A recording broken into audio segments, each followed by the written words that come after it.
Hello friends, welcome back to my channel Languages with Kaur, and in today's video I am going to discuss about a very important and interesting grammatical structure of English grammar. You will be surprised to know that sometimes we come across those people who are quite proficient in English. They can make very good communication in English, whether it is verbal communication or written communication. They have good command on English. They are considered as expert, but sometimes when we ask about this grammatical structure to them, they say or they reply by saying that they haven't heard about it, they have never considered it. They say that they do not have any knowledge about this, though they are using this grammatical structure frequently and regularly in their conversations. So today we are going to discuss about gerunds in English. So if you have already heard about those, you know the proper use of gerunds in your written English as well as in your spoken English, then it is quite good. Otherwise, this video is going to help you to understand what are gerunds in English and how to make use of those gerunds to improve our writing as well as speaking skills, especially in English exams such as in IELTS. So before proceeding further, I would like to throw light on the basic sentence structure in English language. When we are framing our sentences in simple form, what are the constituents? There is a subject, then there is a verb, and there is an object. Now the subject could be any noun, it could be any person name, it could be any place name, or it could be anything. And the verb in the sentence shows that which action is being performed, and there is one object, means this action is being performed on which thing by the subject. So object fulfills that purpose. Now, as I told you that basically the subject is most of the times a noun, but in case we are using a form of the verb as a noun by adding ing to it, it becomes a gerund. So in simple words, the definition of a gerund is it's a verb with ing and it is acting as a noun, as a subject in a sentence. There are a number of action verbs in English. For every action there is a verb. For example, sing, eat, walk, sleep, laugh, all these are action verbs. Now the good thing is any action verb can be made a gerund. So let me explain the use of gerund with some of the examples. See this example, you must have seen this statement written on walls at public places. Statement is smoking is injurious to health. Now you can see this word smoke can be used as an action verb. That person is smoking, my brother is smoking. Here we are using this word smoking as a verb, but when I am using it as a noun, as a subject, like smoking is injurious to health. So here it acts as a noun, as a subject of my sentence. So it becomes the gerund.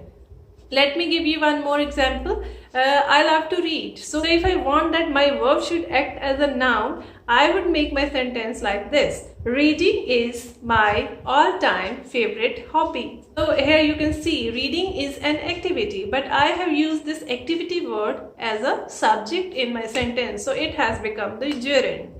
I can give you several examples such as laughing is a good exercise. So in this sentence you can see that laugh word is an action verb, but here by adding ing to it, I am using it as a subject. Laughing is a good exercise. So I think my point is clear to you that what are gerunds in English and how we make use of those gerunds to make our sentences. As I told you that we can replace our subject with a gerund. On the other hand, it could also be used as an object in a sentence. For example, if I say my sister loves cooking. So loves is an action verb, and for object I am using again a form of the verb cook by adding ing to it, and I am saying my sister loves cooking. So here it is performing the function of an object.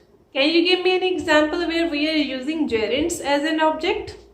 Okay, right below in the comment box, I will definitely give my honest feedback. There are two other places where we can make use of gerunds while framing our sentences in English. It can also act as an object of a preposition. See this sentence, it will give you the more clarity about that. I am afraid of driving alone.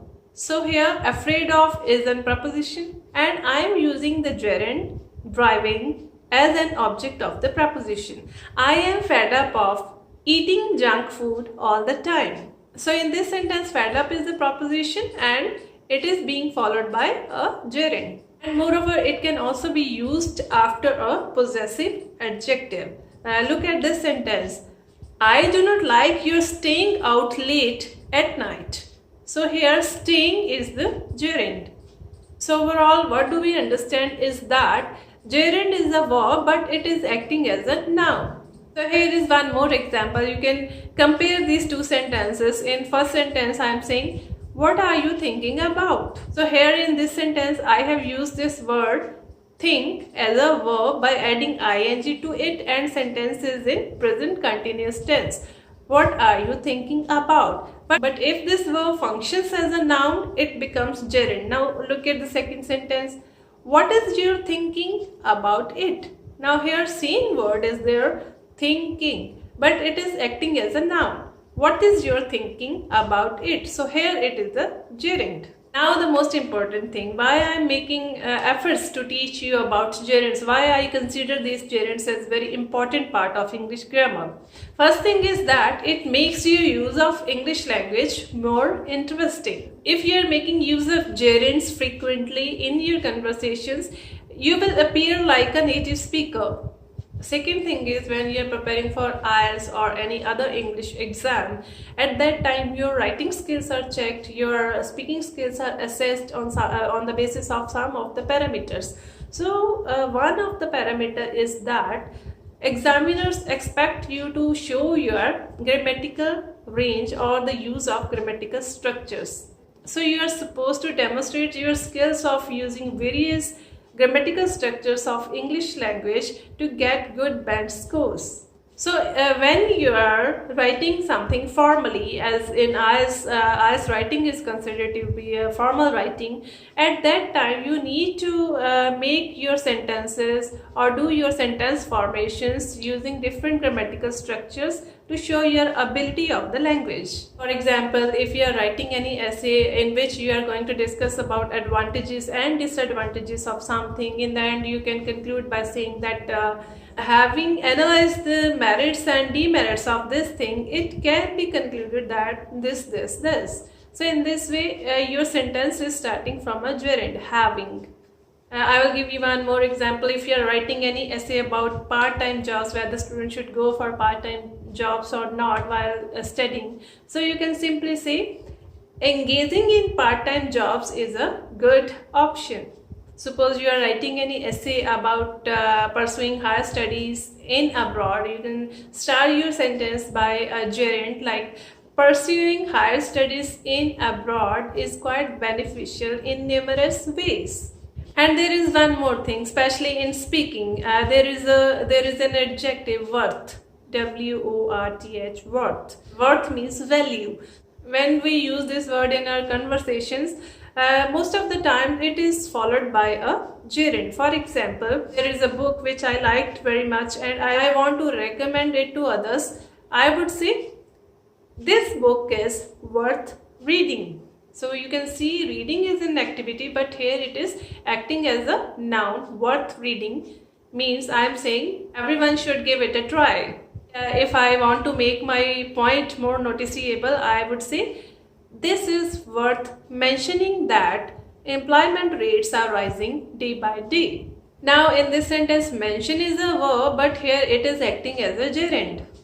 So you can make different sentences using the combination of these words, worth eating, worth watching. So again, I would request you to write some of the sentences using this term and write in the comment box. So finally, I would highly recommend to those students who are preparing for their IELTS exams and they are going to attempt IELTS exam in the near future, that they should make use of gerunds in their speaking as well as in their writing to express their capability and their familiarity with the English language, because the examiners are surely going to judge you on the basis of the use of different grammatical structures, and the use of gerunds is one of those.